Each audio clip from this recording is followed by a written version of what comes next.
Oh, wow. I remember that music. It's been a minute. It sure has. It sure has.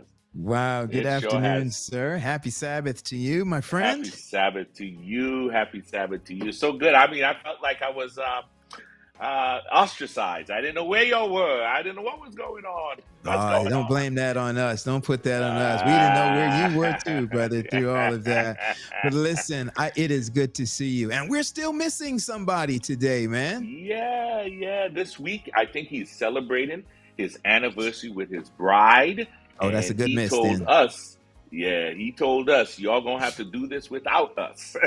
Yeah, So we that's a wish him good all the miss. best.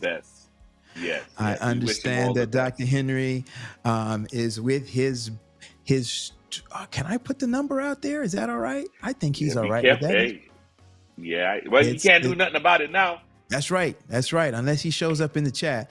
The 25th anniversary for Dr. Dion Henry Yes, and his wife. We yes. want to show him some love in the chat today. So a big congratulations to them, our colleague, our co-host. What a joy that is. I know that they are somewhere traipsing around Europe right now on that 25th year anniversary. So Dr. Henry, man, we are proud of you. We're excited for you and for your wife, and we know that God has blessed your marriage and your ministry, and what a powerful testimony that is. So thank you for the example that you and your wife lead for the rest of us. Appreciate you, man. Thank you Yes, so much. yes, yes, yes, yes, yes.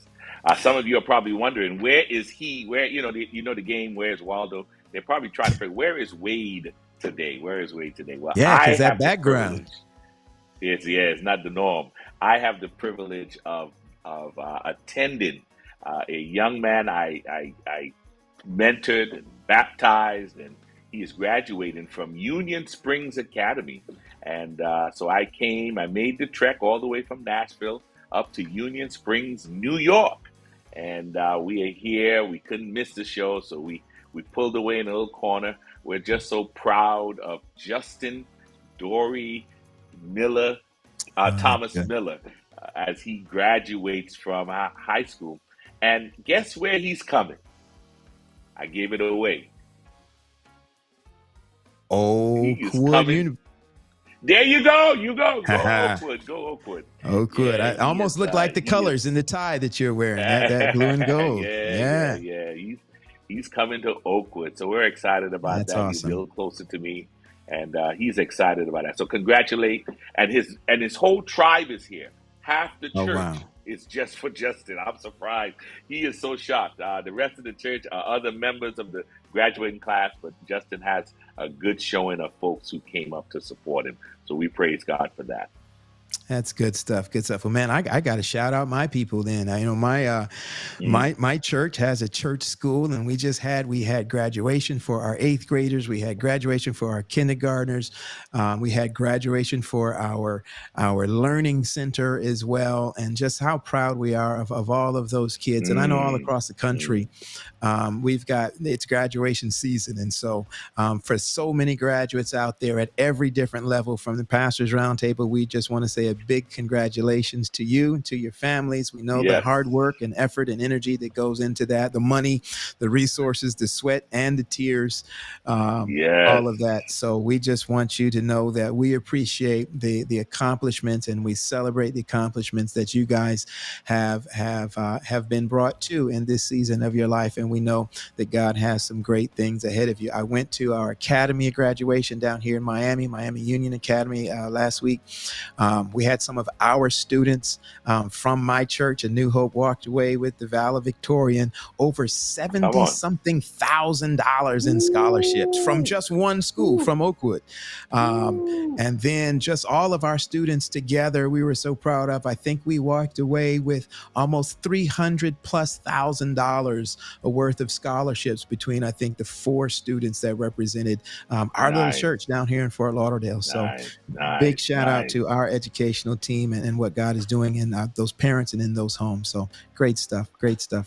Praise God. Praise God. Listen, we All right. serve a mighty God. We serve a mighty God that provides resources for his children. And Yeah. our education system is one of those. So we give God praise for that. Hey, Look, I look, saw it firsthand. we Christian education actually pays. It actually did in that scenario. So praise God, There man. you go. There you go. There you go. Listen, we could talk all day, but we got Yes, two powerful guests here. We had some technical difficulties the last couple of weeks. Not only just technical difficulties, just logistical. scheduling and things like Yeah. that, logistical issues.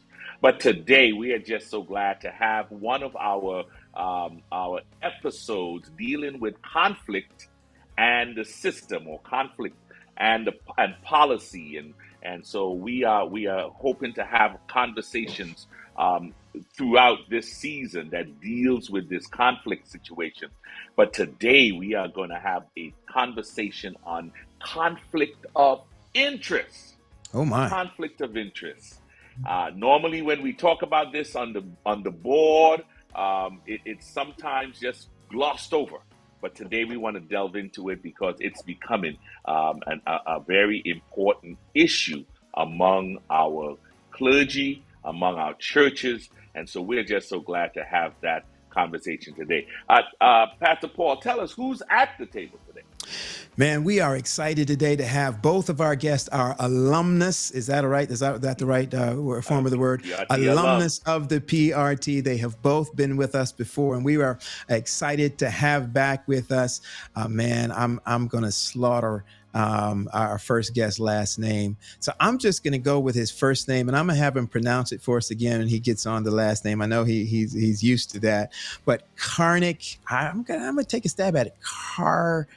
Dushian, and he's going to fix it when he gets on there.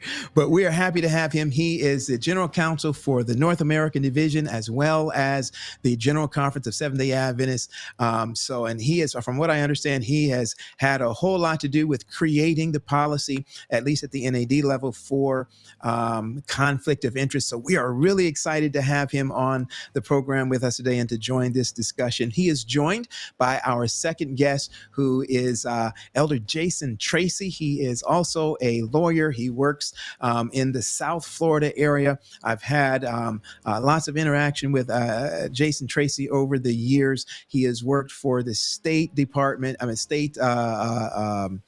well, he'll tell us all that specifics. He's worked for the state. He's also worked in private practice as well. And so we are excited that they both bring a wealth of experience and a wealth of information, both in the corporate sector as well as in some of the private sectors, as it pertains to this particular issue. This is an issue, and I'll start it off now. I know we said we'd get to it later, but people are thinking, many people may be wondering, why are y'all talking about conflict of interest? What's that got to do with anything that I've got anything to do with? Some of you may not know that when you are a part of your local church board, that at the beginning, there's a conflict of interest document that all of our board members at our local church are asked to sign and to agree to. All of our employees are asked to sign and agree to that. And so we wanted to dig a little deeper into that today. And so we are excited to have both of these gentlemen with such a wealth of experience to come and to share with us on the topic today. There may be some misunderstandings. We would like to bring clarity to some of the issues. So we're excited to have them. And they're going to tell us just a little bit more about where they are, what they're doing as they come on. And there they are. I told Karnik as he came on, I felt so underdressed. I wasn't having a bow tie on today, and it looked so scholarly. But listen, gentlemen, we are excited to have both of you with us today. Thank you so much for sharing with your time once again here at the Pastors Roundtable. I know, Karnik, you were with us some time ago when we talked about your rights as a member. What are your rights as a member? I think that was in season 3 or season 4, something like that. And then Jason Tracy, you were with us when we talked about safety. Yes, safety, like something had to do with gun violence or something like that. Gun violence and Yeah. All right. Well, gentlemen, thank you again for being with us today. We're going to give you in just a moment an opportunity to greet our audience and guests as normal. But just before we do that, we'd like to just offer a word of prayer. And then we will give you just a few minutes here to say hello to our audience and let us know a little bit more detail about where you are, what you're doing, and what that entails. But let's pray. Father, we pray that as we engage this conversation today, that it would be one that in the end would simply give honor and glory to you. We ask this in Jesus' name. Amen. Amen. Amen. All right. Well, let's start from left to right, or at least on my screen. Let's start with Karnik. And yeah, help me out, Karnik, again with that pronunciation, man. I know I slaughtered it, but help us out here. Pronounce that for me again. Well, it's not as easy as Paul, but it's close. The last name is Dukmatsian. It is of Armenian origin. But it traces back my roots to Armenia. I was born in Greece with parents who survived the Holocaust, the murder of the Armenians by the Turks in the 1920s. So I grew up in Greece and emigrated to Canada as a refugee when I was young, and have eventually made my way down to the U.S. the last 25, 26 years, and have been at the General Conference now those years. Wow, that's fascinating. Right. And at the General Conference, just give us a little bit of an overview of the scope of your role and your duties there. Help our audience just get a better understanding and view of what you do there. Certainly. I am the General Counsel of the General Conference and the North American Division. We have a staff of 6 lawyers that assist me as associates who oversee various aspects of the legal work of the church. And we provide those services to various entities of the church in North America as well as overseas, depending on their needs, from tax to immigration to contracts to Sabbath accommodation, litigation, anything that any large organization, corporation is involved with, the church is also involved with. We're not that different than any other organization. Okay, so as soon as Sabbath is over, I'm going to call you about that ding I found on my car door after church parking lot plan. All right. Thank you so much for that, Karnik. Jason, give us a little update, man. The time is yours to say hello to anybody you want to say hello to, or just tell us just a little bit about the scope of where you are, what you're doing as we get into our program today. Certainly. You would notice, Karnik, you didn't pronounce my name at all, my last name either. For a loop at times, I know. But no, it's a pleasure to be here. As you said earlier, I've been with you gentlemen before. I've watched you just over and over again, and truly excited to be here this afternoon. Season 7, I can't believe it. It just feels so fresh, but the content's been just full of substance throughout the time. So I really appreciate that.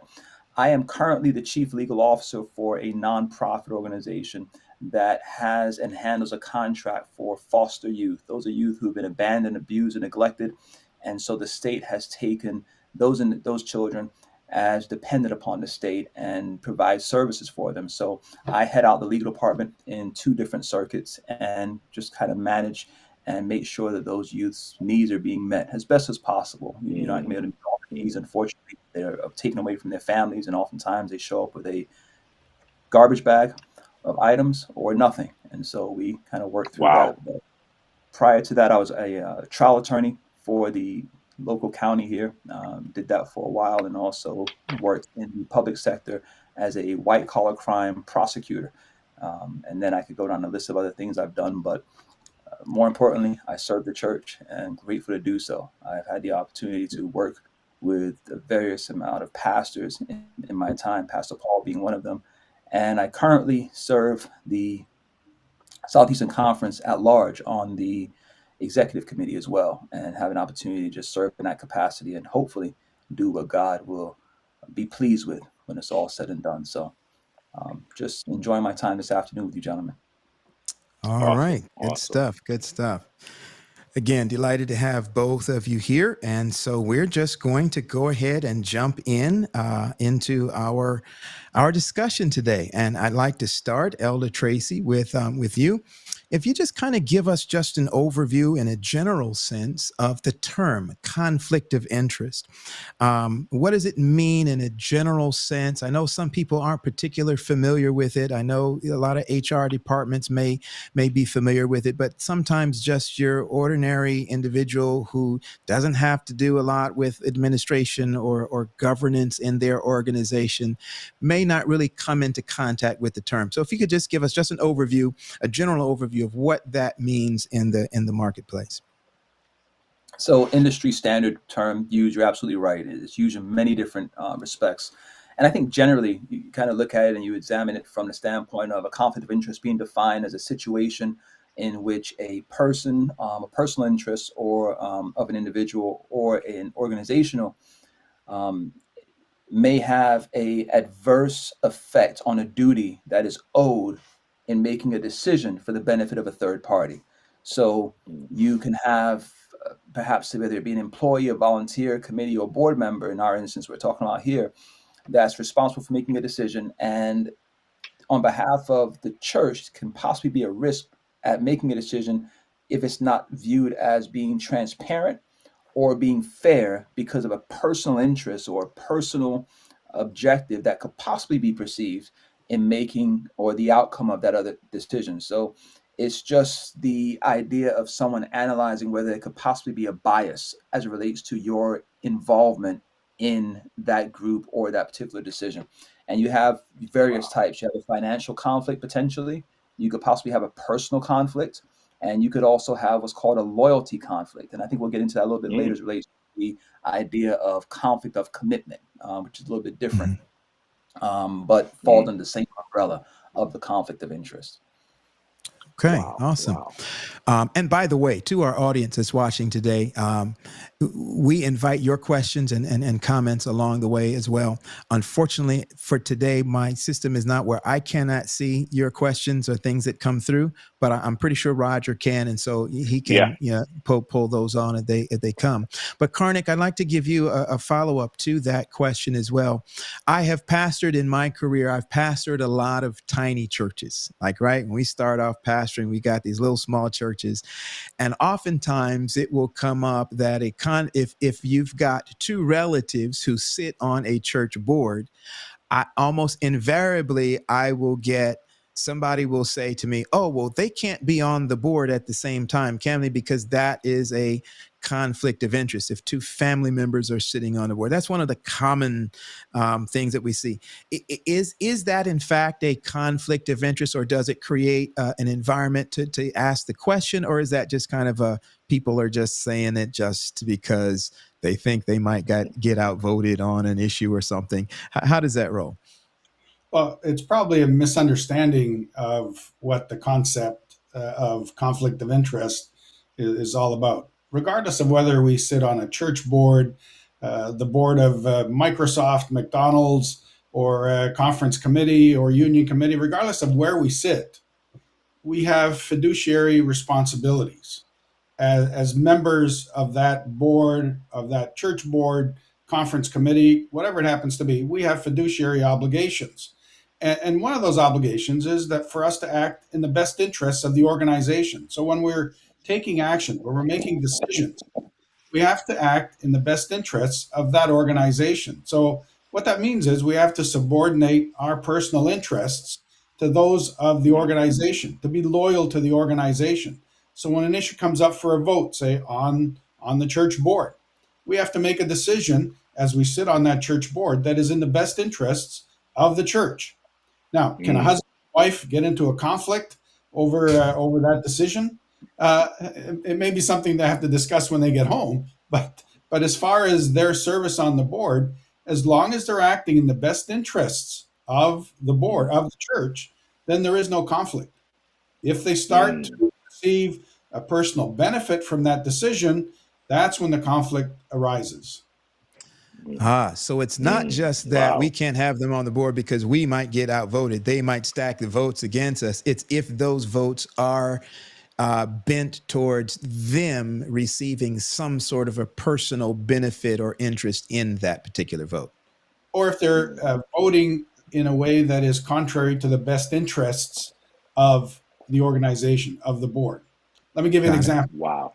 Let's Okay. say that the church budget comes up for a vote, and the treasurer has presented a budget that is so far overboard that the church is going to be in a deficit position, thinking that, okay, somebody's going to give us a big offering. But the responsible board member, regardless of whether they're married or not, sitting on that board is going to question that and say, am I voting this budget, and is it going to be in the best interests of the church? If I vote a budget, if I vote an expenditure that is going to put the church into a deficit, is that beneficial to the church, or is that opposed to the interests of the church? That's the concept I have to think through. Got it. Got it. Attorney Tracy, as you were sharing information as to what in general terms, the phrase conflict of interest, I actually began to think back over the years of my participation in church, in participating in church business, in participating in community business, and I began to realize that some of us approach being part of something from a very personal position. I've not heard it really talked about being that you are there representing the organization. Even at our constituency meetings, a lot of our delegates to the constituency meeting feel that they are there because they are representing their local church. And I could be wrong on that. Am I wrong on that? That your participation in the meeting is for the benefit of the organization at large and not your particular position in the church or group that you participate with, or even the local church when it comes to like constituents. Am I wrong in that thinking? No, not at all. I actually heard Karnik speak to this, and Karnik, I don't want to speak for you, but as you talked about those individuals who are sitting on that church board, the idea is it goes beyond you. So as you're being asked to serve in that capacity, at that moment, you sideline your interests, you sideline your objectives, if you will, and you remove the biases as it relates to how it will impact you, and you start to do an analysis as to how it will impact the organization. And so as we go up, and the beautiful thing about our church structure is it does have layers, right? And so it kind of goes up, we just fall into this umbrella.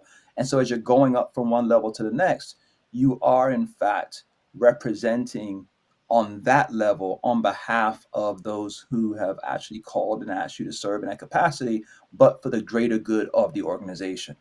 And so there are times where you're serving it for the benefit of the organization, and it may rub you the wrong way.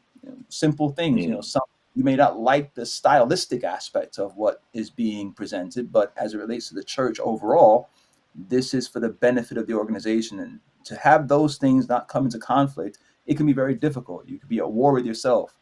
But that's where prayer comes in. And what does Paul say? Denying self, right? John the Baptist about the idea of decreasing so that Christ can increase. Those are principles that are not applicable during the 11 o'clock worship hour, but they are applicable to our lives. Yeah. Raj, I think that was a great question, a great follow-up, but I'm going to push back a little bit on the question itself, in the sense of, so I could look at, if I am sitting on a committee, or if an individual is sitting on a committee that says represents a union, right? Like a union committee, but they're coming from a specific conference. And so that individual who's on that committee, then the question remains, are they there representing just the union as a whole and not their individual conference? And we can apply this to even a local conference and say, well, what about my local church? Now, is that different? And I would like to pose this to our guest.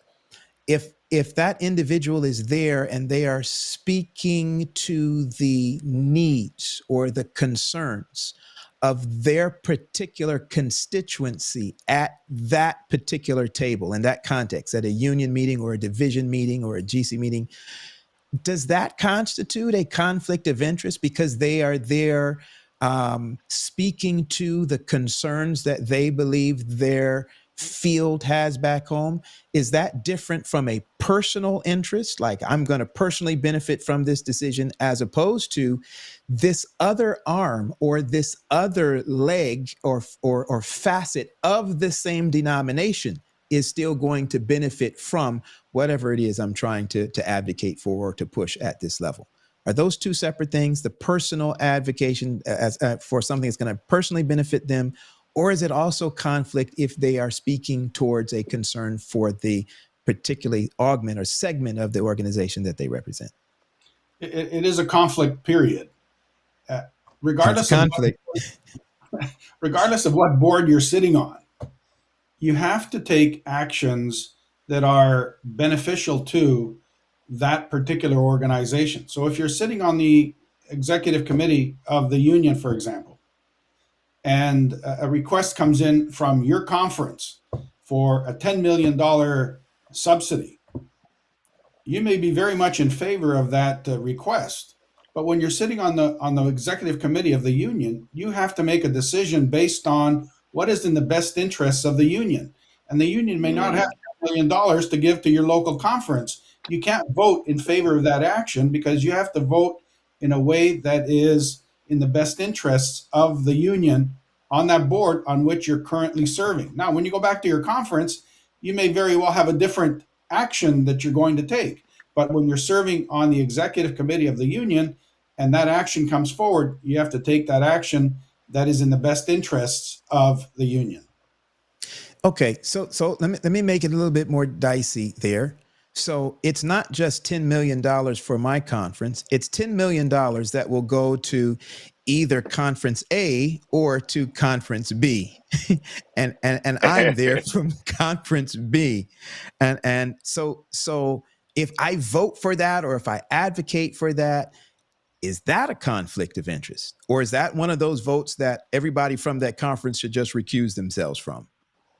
Well, advocating and voting are a little different. You can advocate a position as long as you're not personally benefiting from that action. Okay. But ultimately, when it comes time to take the vote, you're going to have to look at the financial situation of the organization on whose board you're serving, and make sure that decision meets the best interest test of that organization.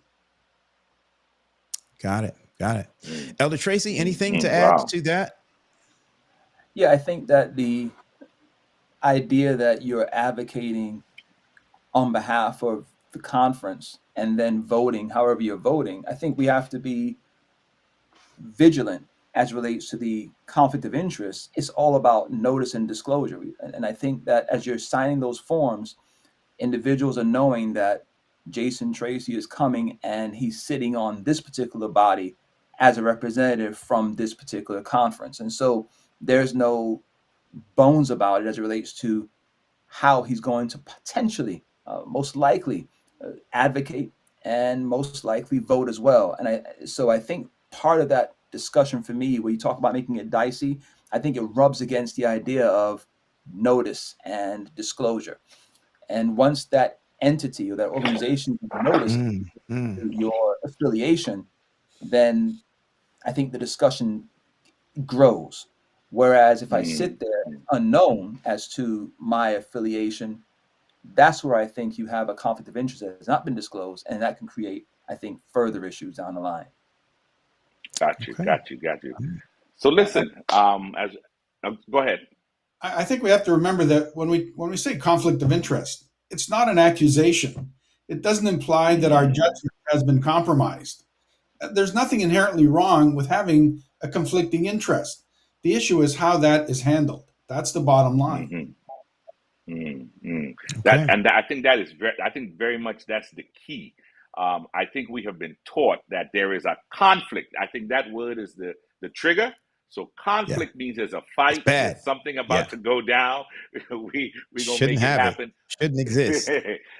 So I wanna ask this question: why should the church have a conflict of interest policy? Because we can't we all just get along? We all get to heaven. We all reading from the same Bible, singing the same songs in the hymnal. Why we need a conflict of interest? We're all there for the church. Why should we have a conflict of interest policy? You know that Curtis? statement. You know that statement that says, "To live with the saints above, oh, that will be glory."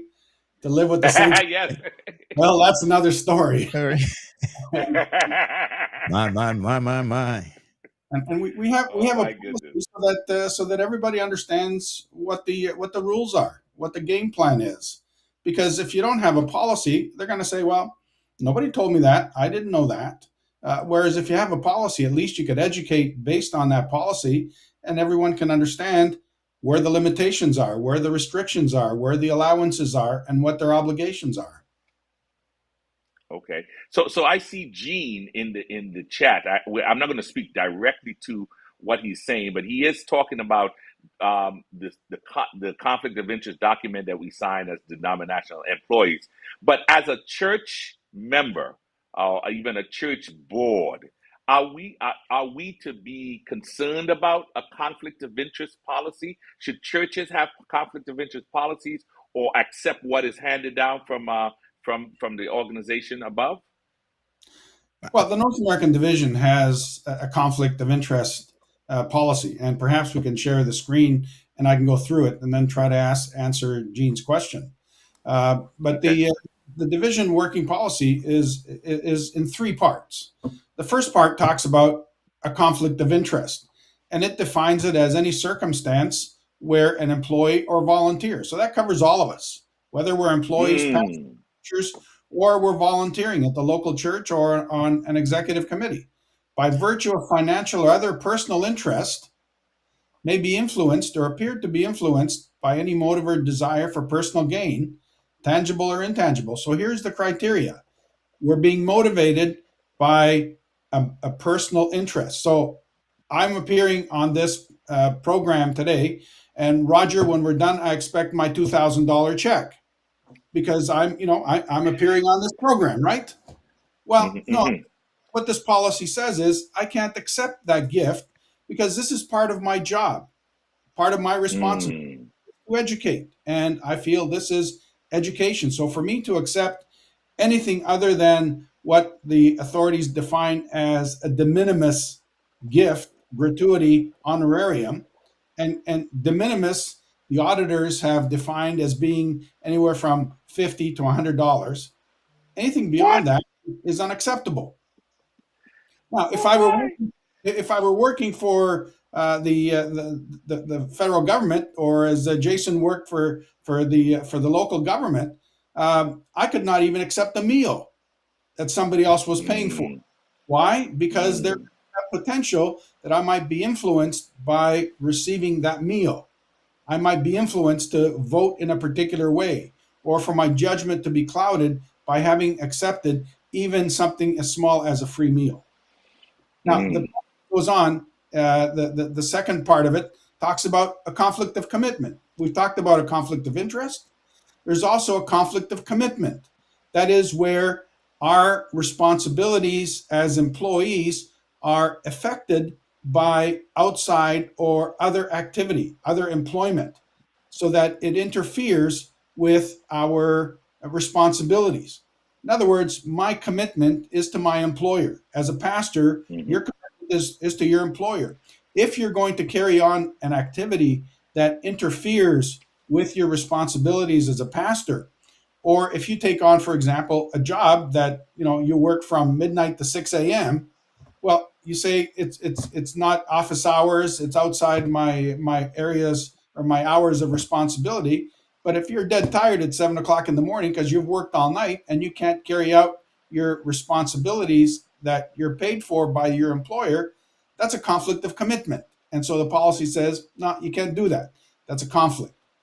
The third part of that policy then talks about the continuation of this conflict of commitment, where an employee mm, functions or volunteer functions contrary to the values and ethical conduct that's outlined in the Statement of Ethical Foundations that was voted 24 years ago now by the General Conference Annual Council, that outlines what the values of the organizations are and what our responsibilities are as employees.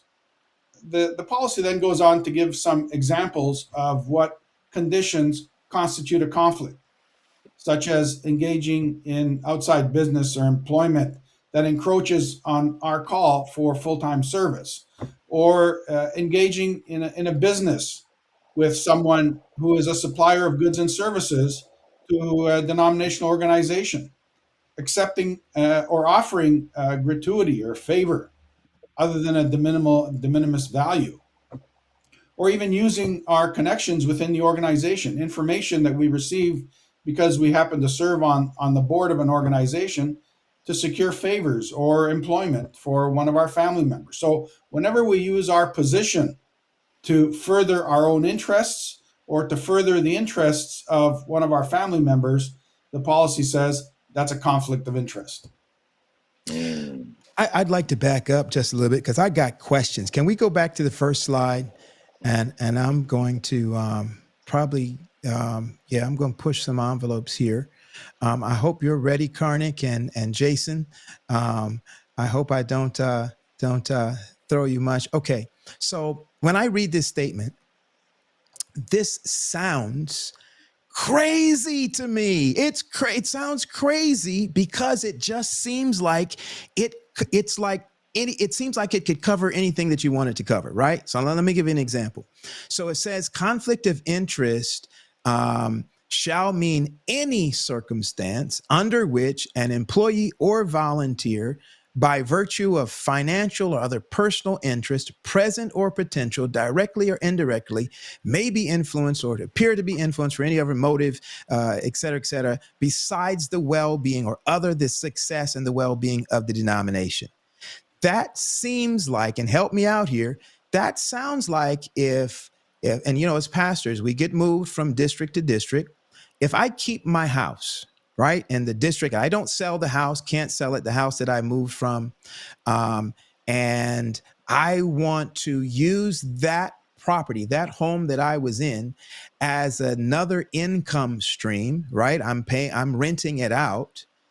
That sounds like that creates a conflict of interest because that income, that tangible income that I'm getting has nothing to do with the success or the well-being of the denomination.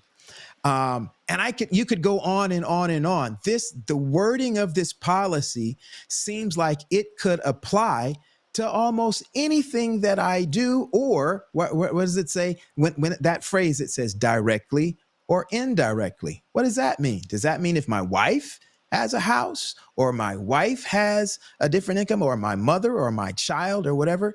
It seems like the way that this thing is worded, it seems like I could get a call, I could get a letter or whatever from HR or from whoever saying, Pastor, we heard that such and such is happening, and we want you to know that you are in violation of the conflict of interest policy because you did not report to us that you are renting a home. You didn't report to us that you have an investment in the stock market, that you don't have, etc. So help me out here. Is it intended to be that broad? Am I reading into it that it's not really that broad because I'm reading the language that it says, but it seems like it covers all of those things that I mentioned and 1,000 things more. Can I jump in for a quick moment, Karnik? Yeah, sure. So first thing is, Pastor Wade, we need to have a discussion offline because you told me 1,600.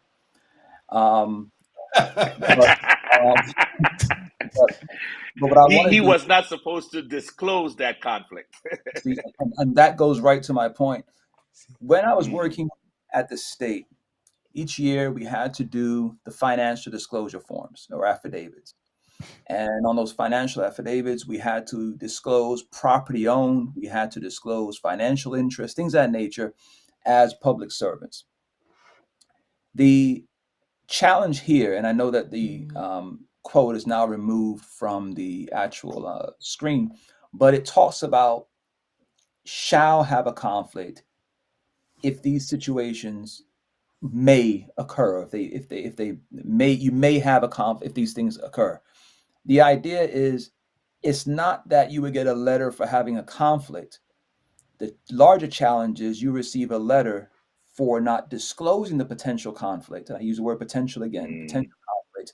And I think we spoke about it earlier, having a body within that organization that will assess and analyze those conflicts of interest that have been revealed and disclosed, and from there give further direction on how to handle it moving forward. Now, you're absolutely right. But welcome, Pastor Paul, to Lawyering 101. The sheet needs to be the sheet needs to be as broad as possible to cover as many instances as possible, because something could arise. And as you talk about the success of the denomination, that is a bit of a catch-all, Pastor Paul. I can agree with you in that regard. But it's there because there are times where there is direct opposition to the success of the denomination. And I believe that is what that policy is trying to deal with. So, but for me, it comes down to disclosure and then how we deal with that disclosure. So your instance, though, that's a great example. I love it. You have a home. You begin to rent the home. You don't see yourself as a real estate investor. You don't see yourself as now going into the landlord business, but you have a home, it's sitting vacant, and so you begin to rent the home. And somehow.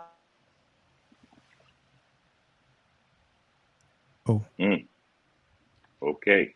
Oh, let me was finish. About to drop. He was about to drop Okay. it. Yeah. And somehow you're So Carly, let me add something to that before you go on that. So here's I think the challenge is that, and I would love for our people in the chat to respond to my question, because here's the question: how many of our members, because that policy says for employees or volunteers, how many of our volunteers would feel comfortable or want to disclose all of that financial information to your church in order for you to serve as a volunteer at that church? That's why I have a problem with the wording of the because it just seems to do exactly what I'm saying right now. It seems like it would force our members to disclose that stuff. Let me push back. How does that impact the success and well-being of the denomination? I think that's where the bottom line is. Is your rental going to cause a conflict because you're an employee? Well, it may, if all of a sudden your house keeps breaking down and you've got to drive 2 hours to fix a leaky toilet every week. It takes away from your other responsibilities.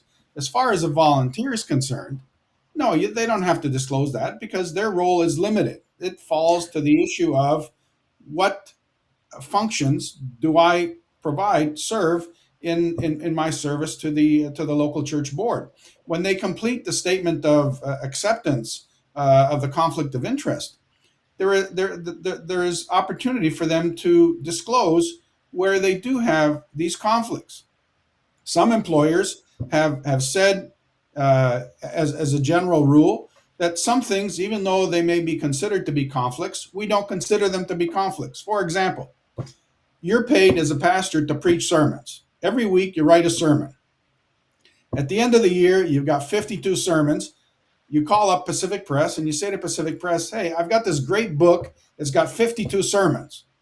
Wait a minute. You've already been paid to produce those sermons. But you're going to write a book now that you're going to get royalties on from Pacific Press. Well, your employer has said, as far as it relates to sermons, they're yours. Even though we paid you to write those sermons, we consider that to be yours. A lot of times when employees fill out conflict of interest forms, they'll start listing, for example, I have a membership with Marriott Hotels, or I have a membership with United Airlines. Why is that a conflict? Well, it's not.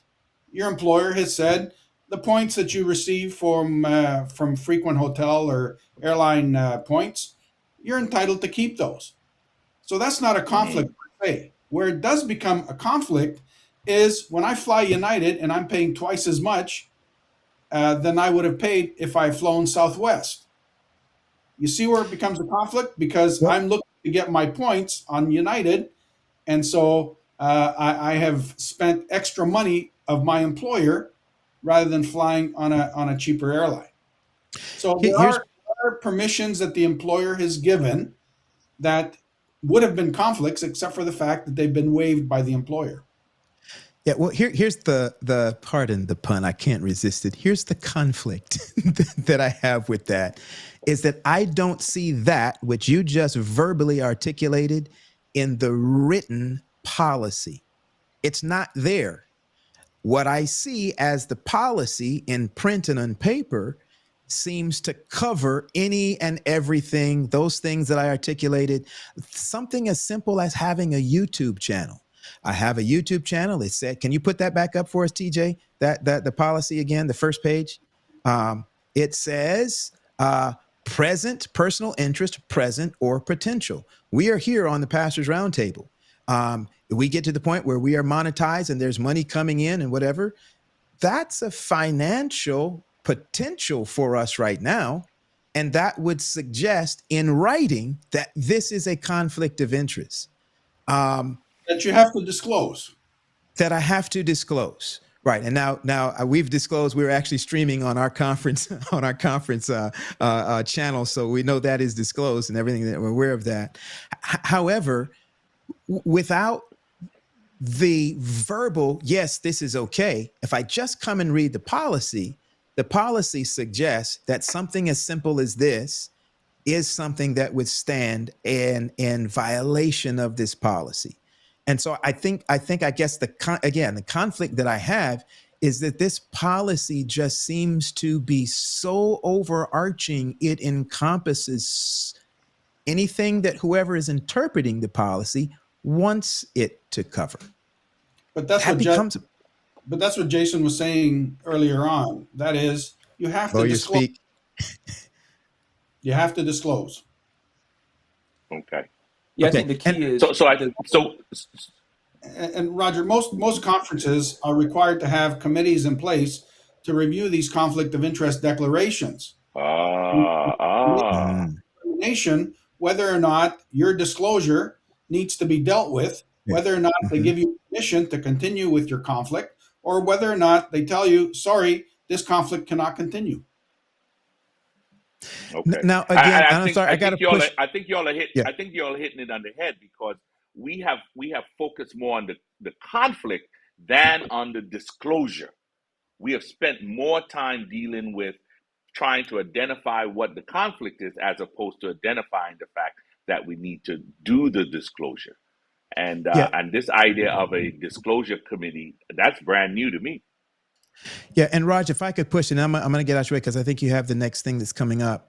And that is, again, I don't want to leave hanging out there. Again, based on the verbiage, the literal verbiage of the policy, it does not say that volunteers do not have to disclose to the same level as employees. Question is, should it say that? Or is that just independent, arbitrary decision that is made by our different levels of the organization that govern this policy?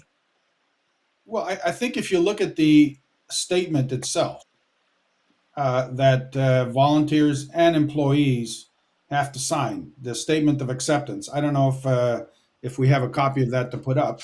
There are 4 aspects to it. Neither I nor my family has a financial interest or business relationship which competes with or conflicts with the interests of the employer. Number 1.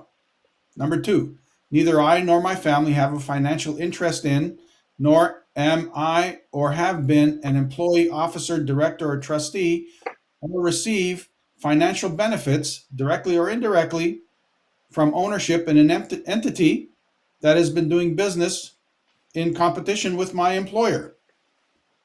3, neither I or my family receive any payments or gifts, monetary or non-monetary, other than nominal value, from other denominational entities, suppliers, or agencies doing business with my employer.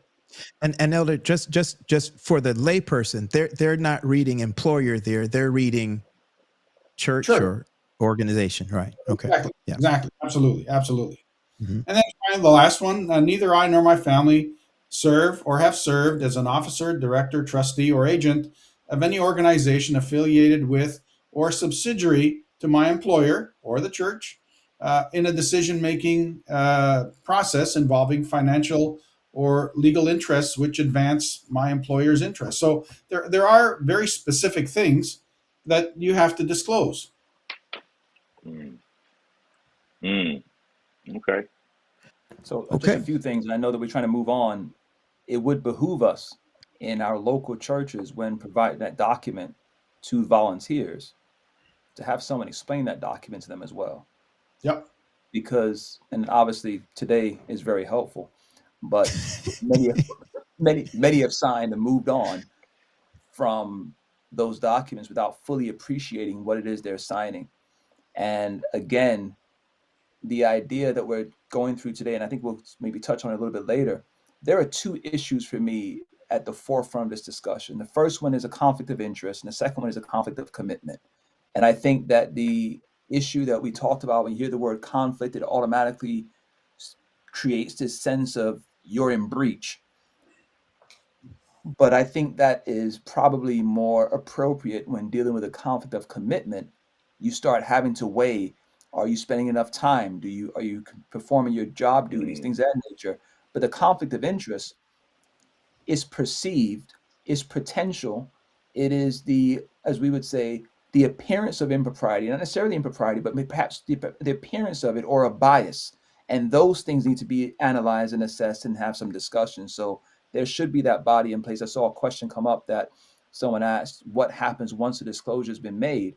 And, it was addressed earlier that there should be a group that is reviewing and then calling into question, if need be, here are some concerns we have, or we have no concerns, we're signing off on this, we're moving forward. Let me give you an example that occurs quite frequently at the local church.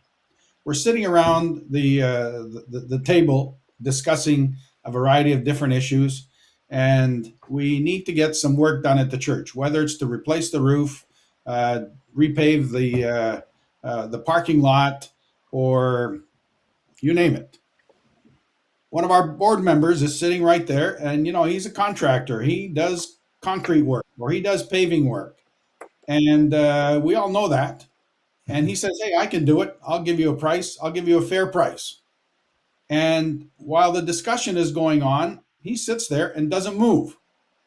And meanwhile, we're all discussing whether or not we're going to hire this brother to do the work, or we just go ahead and do it without even testing the market by tendering the contract. Well, he has a conflict. We all know he has interest in this job. The first thing he should do is say, "You guys decide. I'm out of here. If you want me to do the job, here's what it's going to cost you," and remove himself from the discussion.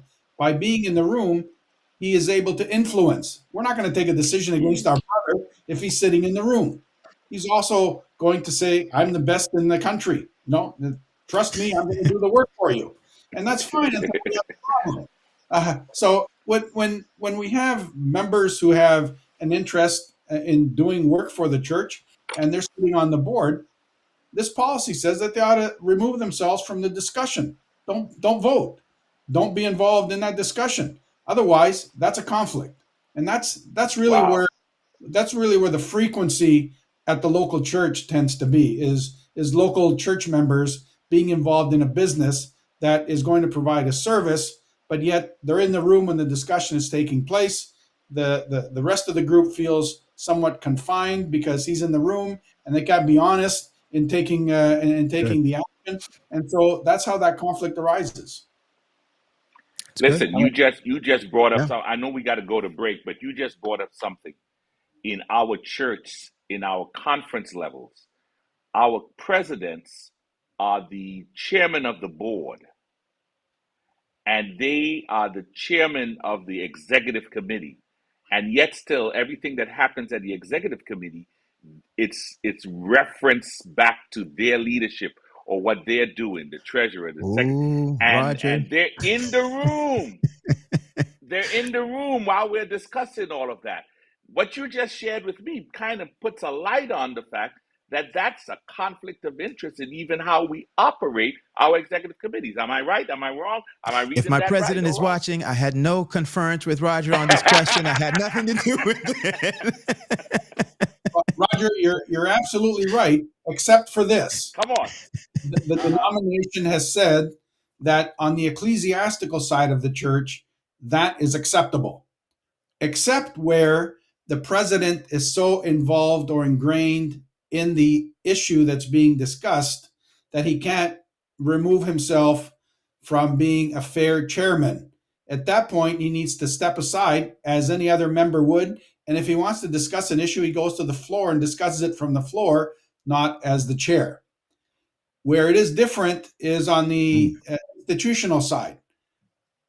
On the institutional side, whether it's on colleges, universities, publishing houses, the only member of the executive team that sits on the board of that organization is the president of the organization. Nobody else from the employee side sits on the board. On the ecclesiastical side, president, secretary, treasurer, departmental directors, a number of individuals, pastors, teachers, sit on the executive committee. So we have accepted that practice on the ecclesiastical side and say, even though there is a potential conflict, we've agreed that as far as our ecclesiastical operation, that is acceptable, except where the individual is so involved in the issue being discussed that he has to recuse himself from the position of chair and argue whatever his position is as a regular member. So that's a very interesting assessment that person has to do of themselves, right? So you're asking those individuals who are ingrained, it means something to them, they're knee deep in it, chest deep in it, if you will, to say, I'll step out of it. And you guys decide what is best. And I think that for me is the problem on a lot of different levels. I'm going to go back to the local example that Karnik raised earlier. Excellent example, because I've seen it, I've lived it. And one of the issues we have is not so much that the brother or the sister won't get up and say, I'll excuse myself, but you have the rest of the board saying, well, we know that, Brother Karnik would never, overcharge us. We know that Brother Karnik would do us in a bet. He's been here since 1812, and so it's just one of those. I'm not suggesting you're that old by any means. You look a day over 30, okay? But at the end of the day, we are oftentimes we box ourselves in, and we create the conflict ourselves without the individual even having an opportunity to step out and to have something vetted properly. And then on the next level, I've sat on the building committee as well. And we have had individuals who are involved in projects that are coming before the building committee.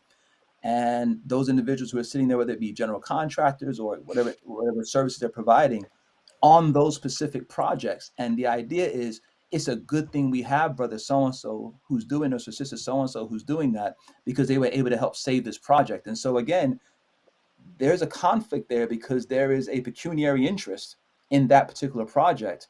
And I think that it has to go beyond the chair of that committee. There needs to be some analysis in a body that can come back and say, you know what, maybe it's best if you push this person, have a bit of a Chinese wall here between them and this particular project, if they're the ones who are going to be benefiting from it at the end of the day. And there's more than pecuniary interest as well. What happens if there's a problem down the road in the quality of the work? Are you going to sue your brother?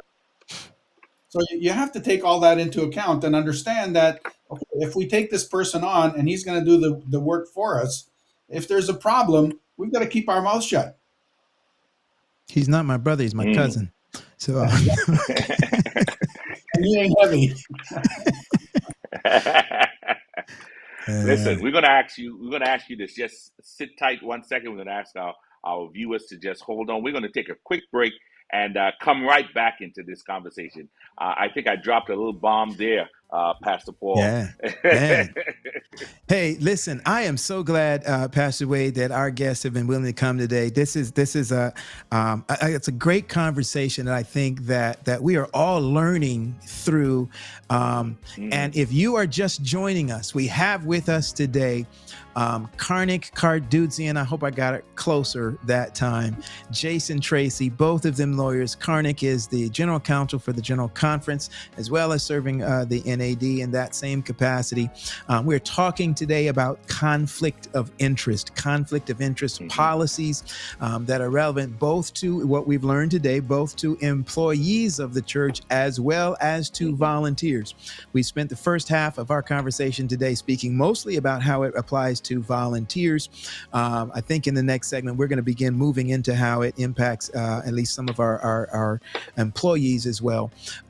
But if you've got anybody who's had any question about this, if you've had issue in your church, had issue on your church board or at your conference level, and you want to hear from the sources, people who are actually legal minds, legal counsels, then you want to make sure you take the opportunity now to invite them to the second part of our conversation today.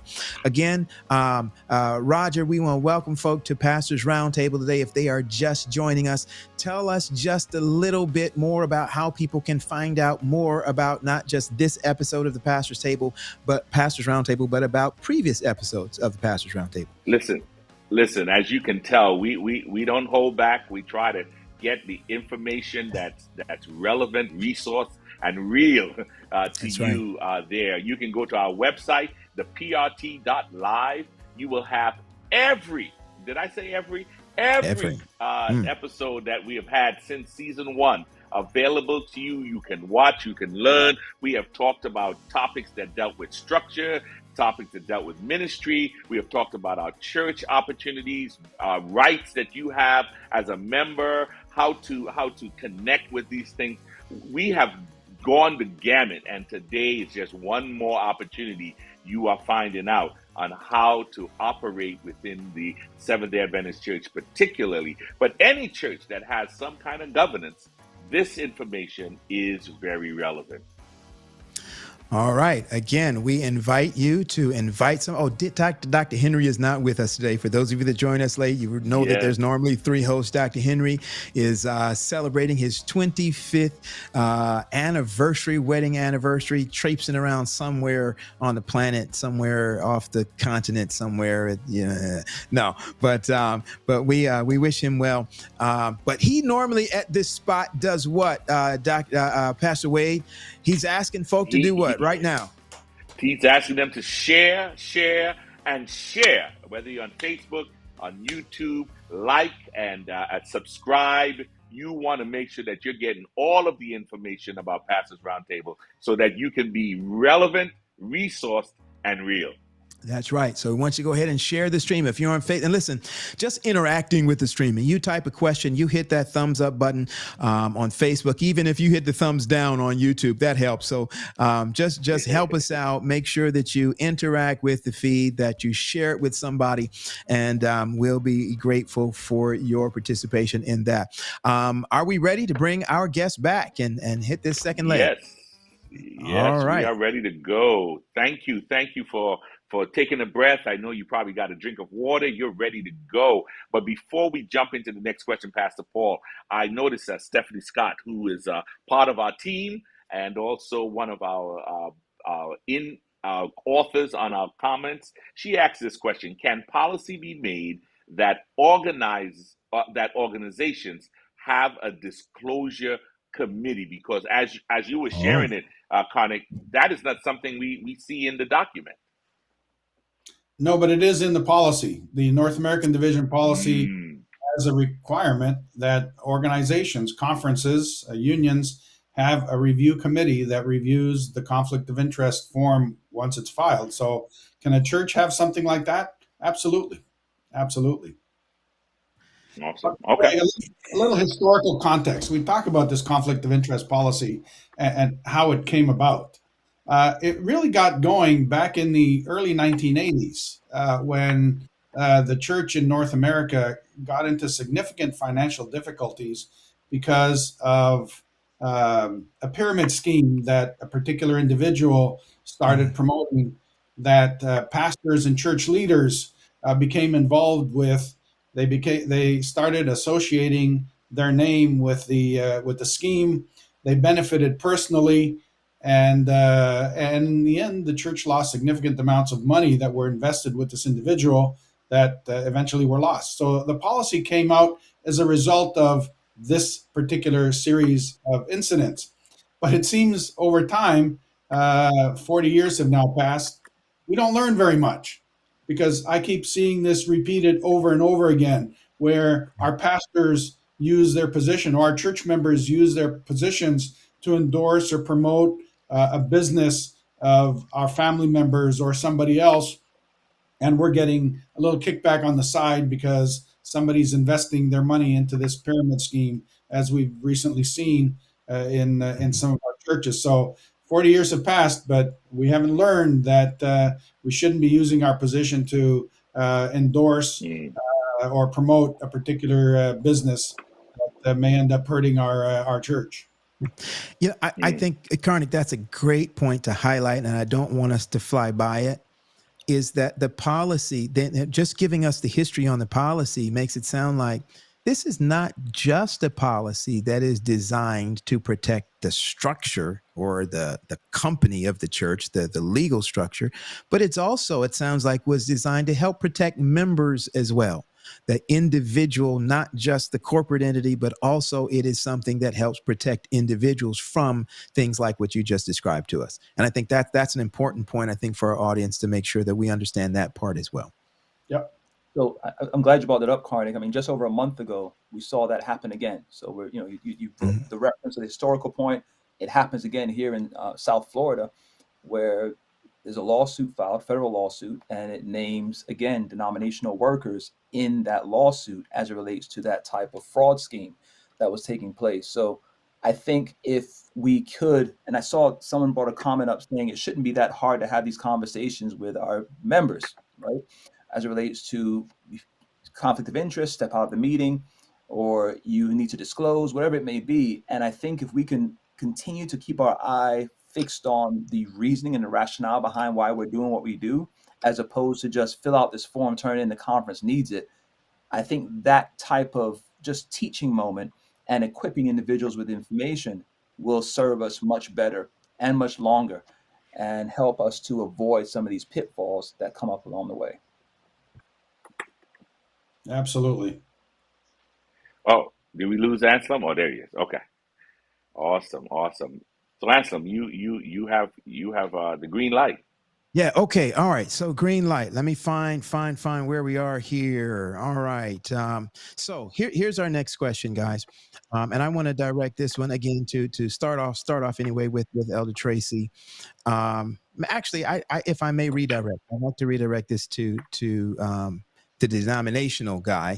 Can someone be dismissed from employment if they are in breach of the conflict of interest policy? Is this something that is this a, hey, stop doing that? Or is this is termination a part of the thing there? And do we have any examples of conflict of interest situations that can cause a termination for employment? So I know we can't fire our members. I know there are many pastors who wish they could fire some members or move them, relocate them. We can't do that on the lay level, but so as far as the volunteers, but as it pertains to employees, are there situations where we can terminate employees based on a breach of the policy? And what are some of the types of things that would start that or instigate that? Sure. If I can go back to the North American Division Working Policy, it says that there's a section entitled Sanctions for Noncompliance.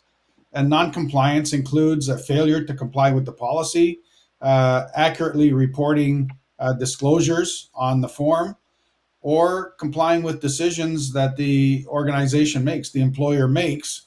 And that could result up to and including termination from employment. So obviously, the initial instance when the conflict is brought to the employer's attention may not be termination. It may be, hey, this is a conflict. You need to stop doing it.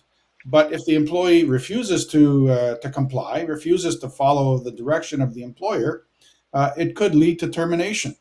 And as far as volunteers, if they are in a conflict, they too could be warned and then, if necessary, removed from their volunteering position, from their service on a particular board. So there are provisions, there are sanctions, but the intent here is not to come down with the hammer, but to make the employee or volunteer understand what the issue is and bring them into compliance, into disclosure, into avoiding the conflict that brought a rise to the issue. Okay. Elder Tracy, I'm sorry. Go ahead, Roger. No, I was gonna pitch punt it over to Elder Tracy there. Yeah. From your perspective of the same question, can someone be dismissed? So again, referring back to the policy, I won't go back over that. Karnik obviously knows it a lot better than I do as it relates to the local policy. But I will say this, I continue to say it. The conflict of interest is about notice and disclosure. Once that's handed over, it's up to the denomination, that committee, that delegation of individuals to make an assessment as to what next steps should be taken. The conflict of commitment, however, I think that speaks to issues that you're not fulfilling your duties under your employment agreement, and then next steps can be taken as it relates to that disciplinary track, depending on how that is handled through HR.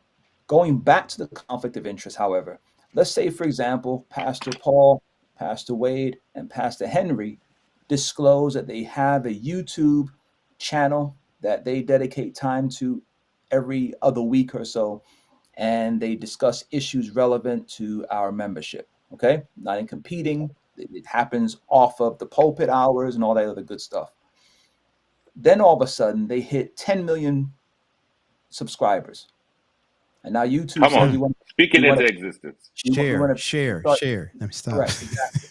And so, not to be funny, but when you said that during the commercial break, Pastor Wade, I thought to myself, that's disclosure. That's putting everyone on notice, right? Share, right? And in that moment, if you begin to now generate a financial, I won't say benefit, because it won't be a financial benefit to you. I think you guys are going to pour it all back into some aspects of ministry, but you begin to generate financial proceeds from that venture or from this venture. Do you now need to go back and update your conflict of interest form and say, we have a YouTube channel that's actually lucrative now? And I guess my point is, if the conference or your employer is on notice, what steps or what extra steps need to be taken after that point? Because in my view, I've put you on notice, I've disclosed it, and I'm done. So whether that be in 2014 when we began or now 2023, how often, and I don't know how they do it with employees, but how often does that have to be updated? And that's already been disclosed. And so I think there's a little bit of a rub as it relates to what can be done. Can termination come about? I think the termination discussion for me for conflict of interest comes when there's a failure to disclose. It came to light, we're having a discussion, and it rises to that level, whether it be some type of disciplinary action, corrective action, or termination. And I see that very differently from the conflict of commitment aspect of it. So again, notice, I think, is a huge piece. And I just want to make just a little apology, because I know we had just read, Karnik, the conflict of commitment statement, and I threw us back into the conflict, that first paragraph, the definition of conflict of interest. So we didn't really get to drill into the conflict of commitment statement, which was where we were when I kind of kicked us back there. So it might be, Roger, it might be of value to go back and now to spend some time, really, because I see Dr. Elder Tracy has some interest in dealing with the conflict of commitment statement there. I have to be honest. After 20-something years in ministry, it's only within, I've signed a conflict of interest statement, but I've not really, have the conversation about the conflict of commitment statement. And basically how most conferences deal with the conflict of commitment statement is you just can't have a second job, period. That's it. There's nothing around it. It's just been simply, you can't have a second job. And what I'm learning today is that there are some nuances to that may impact how we sign this conflict of interest, conflict of commitment statement moving forward. Well, I would suggest as we just move into this discussion, and I just want to, we talk about in PRT being relevant, resourced, and real, and this is a huge point of conversation and even contention and conflict with employees of the church, and it pertains to what's the word that I'm looking for? The consistency of how we apply the policy. And the ambiguity that exists in the language of the policy to begin with. So it has, and I've seen this, it has everybody trying to figure out, everybody's a pejorative term, I get that. A lot of people trying to figure out, well, is what I'm doing a conflict? And am I up to be fired? Because if my rental comes to light, or if there's an issue, and whereas what was the committee, the conflict committee, one conflict committee says, okay, well, this rental property is not an issue, but yeah, he's also, I don't know, he's a musician, and so he's going into the studio and he's making CDs, and or she's selling them and making a whole lot of money on that. This employee is being paid to pastor a church, but they're also being paid by an educational institution to teach a few hours a week. Here's one who's being paid by the conference, but they're being paid as well to be a chaplain in one of our own hospitals. Or here's one who's being paid to pastor a church, but they're taking 2-3 months out of the year, or weeks out of the year, to go and work in the military as a chaplain. You've got all of these things that exist that seem like, oh, okay, well, what I'm doing is pretty much the same thing as they're doing, and so I should be safe. And then you start hearing some of conversations like this, and you start wondering, oh, well, maybe I'm not. And so I think that, how do we speak to the fear that, I know we said, Elder Tracy, you've talked about disclosure. As long as you disclose, then you should be safe. I'm not so sure. I'm saying, once we go beyond the disclosure, and you've got one entity here that interprets your situation as being a conflict in this part of the organization, and we understand that conferences hire and fire when we're talking about that, as far as the employees there. So if one conference interprets, or one of these committees that we talked about that are set up, they interpret this thing to be a conflict over here, somebody else in another conference, a different committee, is reviewing the same disclosure, and they determine that their disclosure is not a conflict. And so there's no request made of the employee, and they're just fine, and they just keep doing, where the other one is asked to cease and desist, or whatever it is, and that their employment now becomes weighed in the balances. How do we address that when we have a structure that is weird, in that policy is made at the division, but it's executed in all of these different parts as far as our conferences are concerned? I don't know how you see that, Elder Tracy, as a legal lay person, and then Karnick as part of the denominational structure that deals with the interpretation and the development of the policies. Let's start with Karnick, and then we'll go to. Let's start with Jason, and then we'll go to Karnick. I'll say this, and this is just based upon past work experience. I see it as a lawsuit. So, plain and simple terms, you have one policy, and then you have this, because you made some very good points, and I was going to speak to it earlier as well. You have individuals who are part of perhaps the Coast Guard, and every couple of, maybe a weekend a month, or a weekend every 2 months, they have to go out and serve in the military. Well, that's taking away from the commitment you have to your job with the local conference. Pastor Wade had a very good point earlier. He said, as far as I knew, you just couldn't have a second job. And it was just a blanket understanding for him. So he kind of operated in that vein. And then meanwhile, there are some cutouts, right?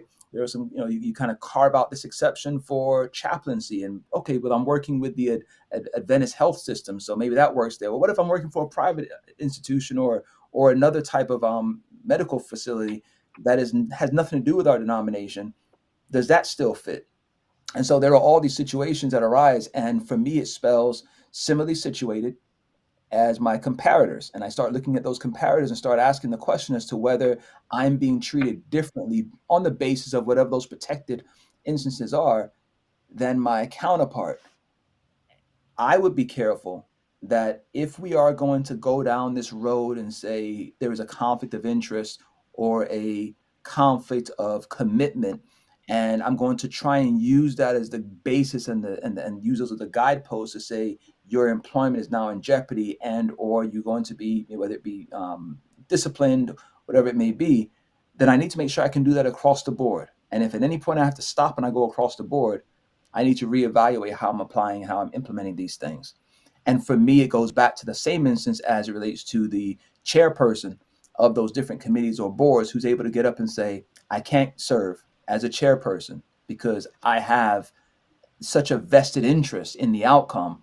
It wouldn't be fair. Or I have a perceived vested interest in the outcome, and it wouldn't be fair for me to sit on this committee. And so that comes to the place where we start looking at the aspect of how heavy in your life is your Christianity, where you can actually make those assessments Wow. and ask the Holy Spirit if you're doing what should be done, because a document alone won't guide you. It's going to be something deeper in that. Wow. Okay. Attorney Connick? Well, I think we have to remember that we don't have one employer in the United States. We are many employers. Mm-hmm. And different conferences may have different ways of handling a report of conflict of interest. The policy is there to provide the ground rules on, and how they interpret those ground rules will be different from conference to conference, from employer to employer. So your employer in one conference may deal differently with that conflict, may understand it differently and make allowances, whereas another conference may take a harder line position or not as stringent a position. But it really is an employer by employer evaluation. And as long as the employer is consistent with how it determines and evaluates and deals with that conflict, I think the employer is going to be fine. I don't think we can compare conferences from one end of the country to the other and how they're dealing with their employees. We really have to look at how the particular employer is dealing with it. And as long as they have the rules. For example, there are some employers that say, if you're gonna do outside employment, whether that is writing books or editing manuscripts or doing musical jam sessions, as long as your remuneration doesn't exceed X number of dollars, then it's okay. So they've made their own ground rules that they apply to their employees. I think the bottom line we need to remember in all of this, on the question of commitment, is, does it interfere with the performance of the employee's duties? That's the issue that the employer has to consider in each and every instance. Does it interfere with the function and the responsibilities of that the employee is assigned to and is being compensated for? Yeah, well, that's good. I'm looking at our time. We've got just a few minutes left, Roger, and we kind of rushed by one of the questions that I saw in the chat. I don't remember who put it up there, and my apologies to our audience. I'm in my situation, I cannot see any of your comments right now, but it had to do with, and this is something I'm trying to figure out. If I ask this question, is this question like asking, somebody mentioned this to me the other day, you know how you come to class and the teacher has promised you a test and you get through the whole class period and the teacher hasn't given you a test, and there's that one kid who raises their hand and said, we're supposed to have a test. I feel like that kid right now. You are that man, Pastor Paul? I never was before, but I think I'm about to be. But there was that, I didn't ask it, I'm repeating it. The question about gifts. Somebody said about something like pastors receiving gifts. I know that most of our employees in the Seventh-Day Adventist Church now are not pastors. They are not people who stand behind the desk, but people who a pulpit, but who sit behind a desk. So we have that. But if we're talking about pastors,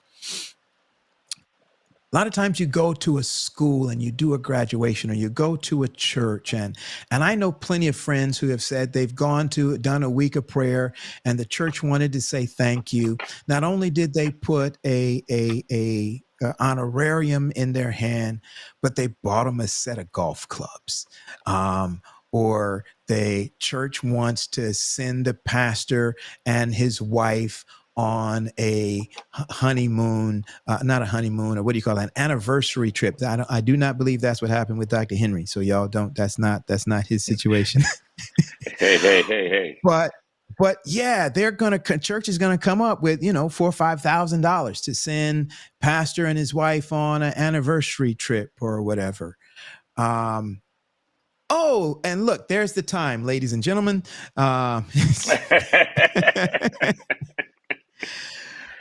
Those are things I almost don't want to hear the answer to the question, but I know that, again, it differs from place to place. So in the 30 seconds that we have left, any but guidance? before we jump to that portion of it, I want to believe that honorariums and gifts is a different topic from conflict of interest. Well, that was the question that was in the chat. The question that was in the chat was, do these constitute conflict of interest? And again, if we say we're going to be relevant, resourced, and real in the 15 seconds now that we have left, I'm glad I left this one to the last.